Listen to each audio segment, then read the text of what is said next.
Ovidio Marras, 81 anni, un po' pastore, un po' contadino, una vita passata in solitudine, è quella di una rivoluzione vinta da un piccolo contro i potenti. Siamo in provincia di Cagliari e questa che vedete è la spiaggia di Tuarredda, una delle più belle al mondo.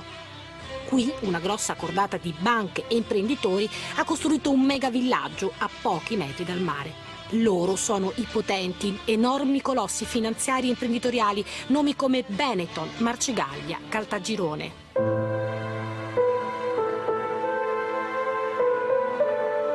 Il piccolo invece è Ovidio, che si è visto deviare dalle ruspe la strada di casa che lo portava al mare e allora ha fatto causa.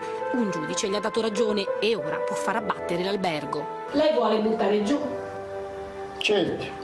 Portanto non questa strada prima di essere fatto sopra piccolissimo.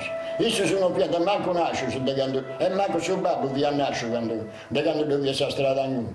Poi ne puntini io con suo arrogo da merda, subito a te per questa strada, poi.